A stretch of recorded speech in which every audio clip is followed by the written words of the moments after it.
At the beginning of this week, a family member wrote me a check, which I took to the bank, and it took about 2 business days, and now I have the money, right? I remember back in the day, it used to take a little bit longer, 7 business days sometimes. If the money was coming from a different country, it probably wasn't even possible. Within the same country, if your money was in a different bank to where the check was coming from, it took even longer. If it's the same bank, then it was faster. Faster still if it was the same branch where they could just deal with it on the spot. Nowadays, you could just take a picture of the check because now we've moved on to the digital age, and we have things like OCR, which is like object character recognition, where the computer can basically read the check and process it as a digital payment. Now that works a lot faster. The ATM can tell you directly how much it is. You can verify it on the spot and speed it up even more. But back in the days, you had someone in the back end, back office, who actually took the check and processed them manually and had them bundled together and sent out, and people wrote into books, etc. Now, I also remember the time when you wrote a check of a particular value, you had to write your debit card details or credit card details or bank account details at the back, because each check had to be verified by a card, because we'd moved to a point where cards were starting to be preferred to checks. I also remember people that refused cards because they preferred checks. Nowadays, you're not going to find any company that prefers checks over cards because the paradigm shifted to cards. Now we have digital payments, and we have the likes of PayPal, who bridged the old card system to sort of online bank account, online payments, e-commerce, and things like that. Again, when PayPal and the likes first started, people would refuse them, accepting only credit cards, MasterCards, Visa, the well-known ones, American Express. Nowadays, PayPal is commonplace. And a step further from PayPal, of course, is things like Apple Pay and Google Pay, which again are intermediaries between your digital payments and your e-commerce websites, and even real-life payments on the London Underground, in your supermarkets, etc. Everywhere there's wireless payment, you can use your near-field wireless system from your phone to pay. And in the back end, that could be processed by Visa, MasterCard, PayPal, Swift, whomever. Now, the paradigm is shifting yet again. So we're moving from these well-established digital payments that are being processed in the back by the likes of PayPal, Visa, Swift, etc. And we're moving to cryptocurrencies. Now, the writing has been on the wall for a few years now, and large companies like Swift, like Visa, know it to be a fact, and they have been preparing, believe it or not. They have been investigating, piloting programs, albeit a lot of it in secret. Recently, we heard that Swift performed some experiments in collaboration with Chainlink to try and move payments over the blockchain and interface with their legacy systems. That's because Swift understands that the future is blockchain and cryptocurrencies.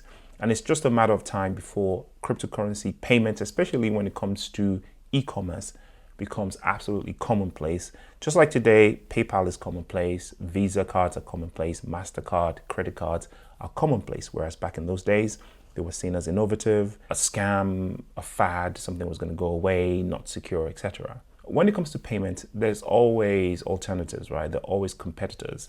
We had the Visa system, like I've mentioned before, we had MasterCard, American Express, and others. And usually what happens is a small bunch of them win, right? Over the hundreds that we had before that would die out because the infrastructure or the system or the network wasn't ready or competitive enough or something like that. When it comes to cryptocurrencies, blockchain, and payments, obviously there are different alternatives. We have Bitcoin and the Lightning Network. We have layer 2s that sit on top of Ethereum.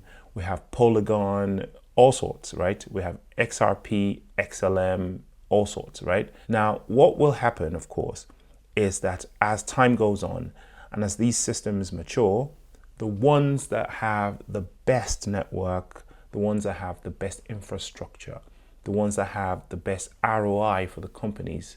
Because remember, at the end of the day, the baseline, the bottom line about this is profits, right? We live kind of in a capitalist world, and whoever can provide the best bang for buck usually wins, right? The best network.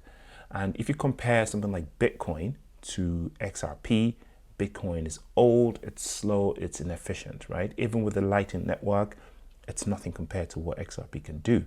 again, the apps that are sitting on top of layer 2s that are sitting on top of Ethereum. Bottom line is Ethereum is the bottom layer. It's got high gas fees. It's slow and rugged, inefficient. You have systems like Solana, which are blazing fast, also low cost, but you can't compare that to XRP. Why?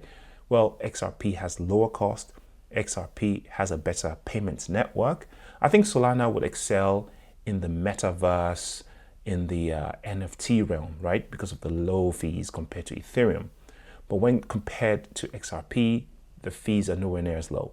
Another thing that Solana is going to have as a problem is that their network isn't large enough and isn't efficient enough to deal with global payments. The blockchain was set up as a smart contracts blockchain to compete with Ethereum. That's what it was set up for. Yes, it solves the gas fees problem for Ethereum, hence the whole sort of frenzy to run towards Solana when it comes to building NFTs and social apps, etc. But when it comes to payments, there's going to be a problem of reliability, because one of the most important parts of a payment system is reliability, that is 24/7 availability, 365 days a year, and security. And two of these things are not 10 out of 10 for Solana. We've had a whole bunch of outages in the recent past. So that itself is going to be a problem. And then we also have the fact that, the likes of FTX and other corporations hold such massive amounts of Solana, which have been demonstrated to dump when the time comes.